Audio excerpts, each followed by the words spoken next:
Olá pessoal, sejam bem-vindos a mais um vídeo do canal Lightroom Brasil, e no vídeo de hoje vamos dar sequência naquela nossa série sobre as preferências do Lightroom. Neste vídeo falaremos sobre a aba Manipulação de Arquivos.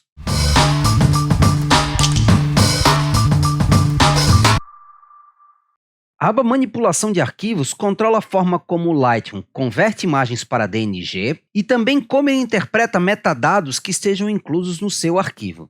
Eu tenho certeza que é a aba que você menos vai utilizar, você provavelmente não vai mexer nela, mas para fins de completude, eu achei interessante fazer um vídeo falando também nela, porque ela tem usos bem específicos mesmo, você já vai entender na medida que eu mostrar. Então, não esqueça também de dar um pulo no nosso site no www.lightroombrasil.com.br para conhecer os nossos pacotes de presets e pincéis do Lightroom Brasil.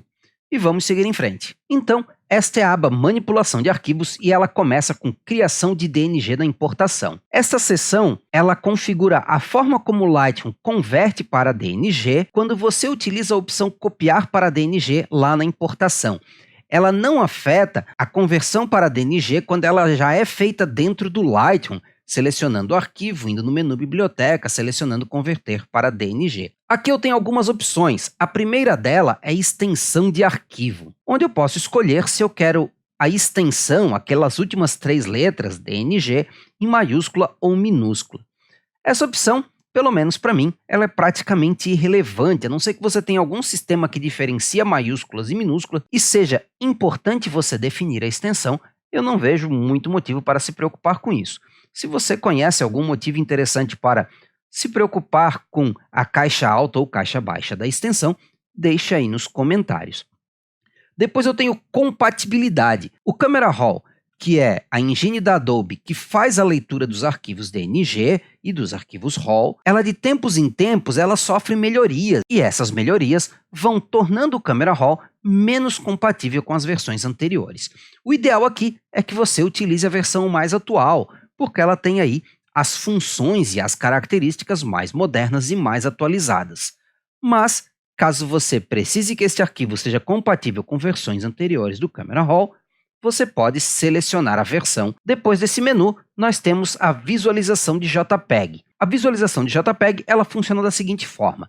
Quando o Lightroom cria um arquivo DNG, ele incorpora um JPEG, uma visualização JPEG neste arquivo, da mesma forma que a sua câmera faz com o arquivo CR2, o arquivo NEF ou o arquivo RAW que a sua câmera produz.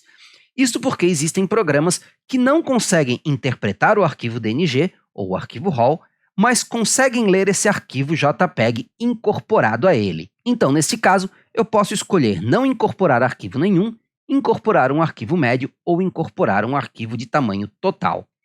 O arquivo médio, que é o padrão do Lightroom, ele vai te dar aí um meio termo entre qualidade e tamanho de arquivo. Quanto maior for a visualização JPEG, mais isto aumenta o tamanho do seu arquivo DNG, mas também aumenta a qualidade dessa visualização que você vai ter.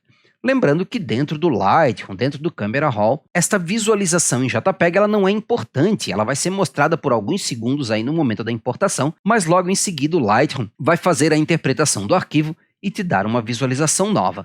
Mas no caso, por exemplo, do navegador do Windows, que se não me falha a memória, até então ele ainda visualiza apenas esse JPEG, você pode ter aí mais qualidade ou menos qualidade.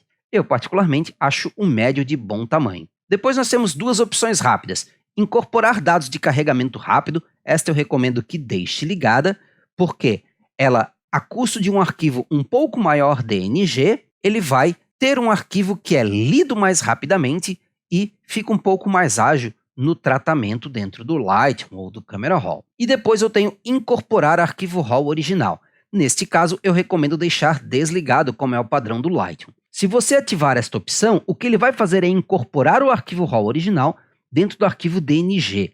Então imagine que você tem um arquivo DNG de 20 megas, que era um arquivo RAW de 25 megas.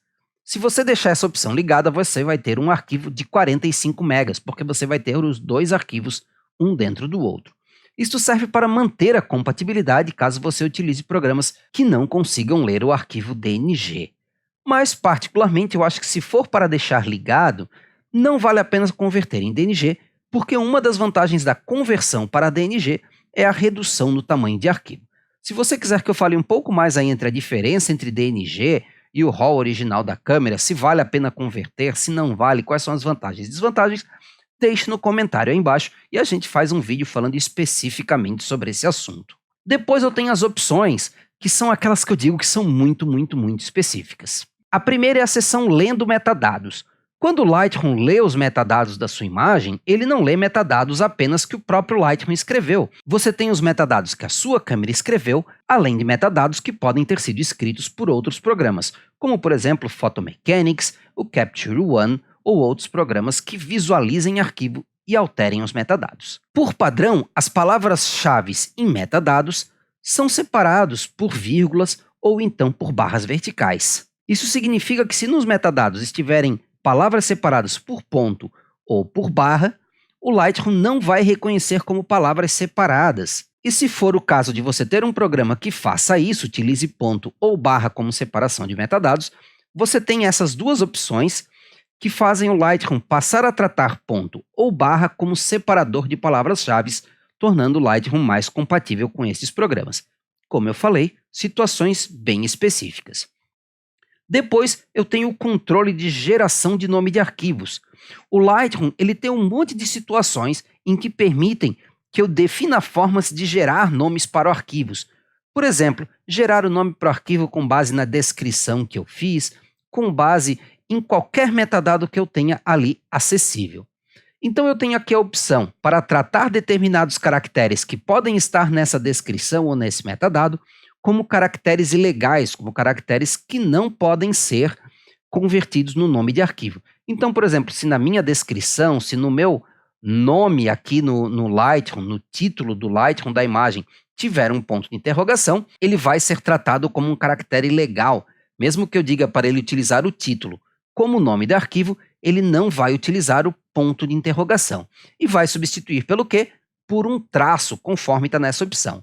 Então, na primeira opção, eu vou selecionar quais são os caracteres que são proibidos em nomes de arquivo e, em seguida, eu seleciono qual é o caractere que deve substituir esse caractere proibido, um sublinhado, um traço e tudo mais. E depois, a questão da barra de espaço, do espaço. Se o meu título, se o meu metadado tiver um espaço, quando este metadado é convertido em nome de arquivo, ele é deixado como está, é substituído por um sublinhado ou é substituído por um traço. Isso, novamente, é sobre situações bem específicas. Digamos que você faça exportação de arquivos JPEG e que ele vai para um sistema que seja Unix, ele vai para um sistema diferente aí de servidor ou alguma coisa do tipo, que tem algum caractere específico que seja proibido, né? Por exemplo, ele não aceite nomes de arquivo com colchetes.